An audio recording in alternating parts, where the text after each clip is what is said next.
Student की ये 10 गलतियाँ उसके जीवन को बर्बाद कर देती है। पहला, टाल मटोल। अध्ययन के समय स्टूडेंट्स आज के काम को कल और कल के काम को परसों पर टालते रहते हैं। दूसरा, लेखांकन। अपने स्टडी मटेरियल को सही तरीके से समझने के बजाय लेखांकन करना एक बड़ी गलती है। पॉइंट नंबर 3, अनुदेशित अध्ययन।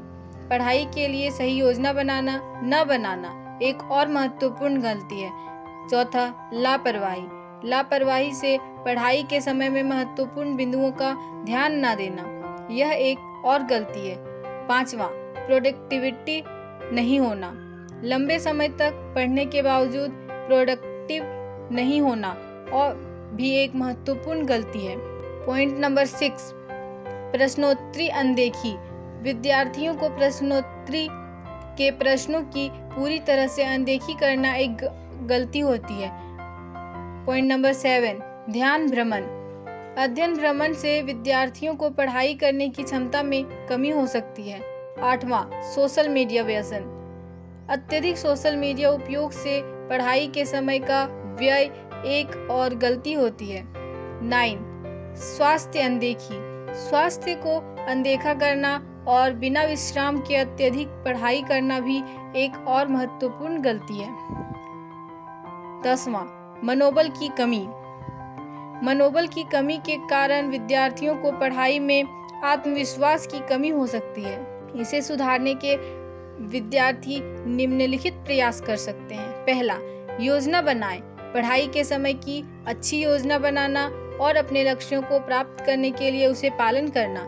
दूसरा, समय प्रबंधन। समय का उपयोग सही ढंग से करना। अध्ययन के समय में अनिश्चितता और टाल मटोल से बचना।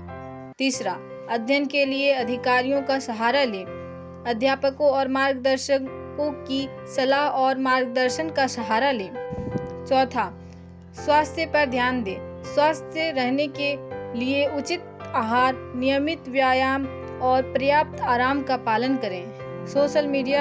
अनावश्यक सोशल मीडिया उपयोग से बचें और अपने पढ़ाई को महत्वपूर्णता दें।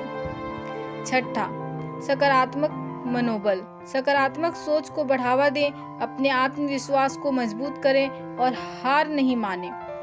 7 पॉइंट नंबर, सामाजिक संपर्क। सही संगठन के साथ रहें, अपने दोस्तों को बनाएं और परिवार के साथ समय बिताएं। पॉइंट नंबर 8, स्व अभिवृद्धि। अपने अवसरों को पहचानें, नई चुनौतियों का सामना करें और स्व विकास की दिशा में काम करें। ये तरीके विद्यार्थियों को उनकी गलतियों से सीखने और सुधारने में मदद कर सकते हैं और करेंगे उन्हें अधिक सफल और संतुष्ट बनाएंगे। और एक महत्वपूर्ण बात, स्टूडेंट्स को अपनी प्रेरणा खुद ढूंढनी चाहिए। हम सभी जीवन में अवस्थित असीमित संभावनाओं के सामना करते हैं, लेकिन कुछ लोग इसे नए संदर्भ में देखकर उनकी प्रेरणा की खोज करते हैं। अपनी प्रेरणा को खोजने के लिए हमें अपने भीतर की गहराइयों में जाना पड़ता है, जहां हमारी आत्मा और जीवन की असीमित संभावनाएं छिपी होती हैं। यह संवाद हमें अपने स्वयं को समझने, स्वीकार करने और उन्हें नए संभावनाओं की ओर बढ़ाने का संदेश देता है। इस संदेश को मनोवैज्ञानिक, साहित्यिक और ऐतिहासिक उदाहरणों के साथ संबोधित करके हम अपनी समर्थन को संदेश के साथ जोड़ सकते हैं।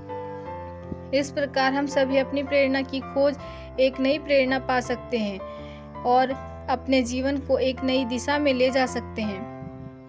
अपनी प्रेरणा की खोज एक गहरी आत्मा की खोज है, जिसमें हमें अपने स्वयं के भीतर की आवाज को सुनने की आवश्यकता होती है। यह हमें नए संभावनाओं की ओर ले जाती है और हमें हमारे लक्ष्य को प्राप्त करने के लिए मजबूती देती है। इस खोज में हम अपने जीवन के महत्वपूर्ण क्षणों को पहचानते हैं, जो हमें प्रेरित करती है और हमारी प्रेरणा बनते हैं। इसे खोजने के लिए हमें स्वयं को समझना, स्वीकार करने और अपने अंदर के संभावित रूपों को प्रकट करने की आवश्यकता होती है। इस प्रक्रिया में हम अपने जीवन के नए और उच्च स्तर पर जाने के लिए तैयार हो जाते हैं और अपने सपनों को हासिल करने के लिए निरंतर मेहनत करते हैं। अगर वीडियो पसंद आई हो तो वीडियो को लाइक, शेयर और चैनल को सब्सक्राइब करें।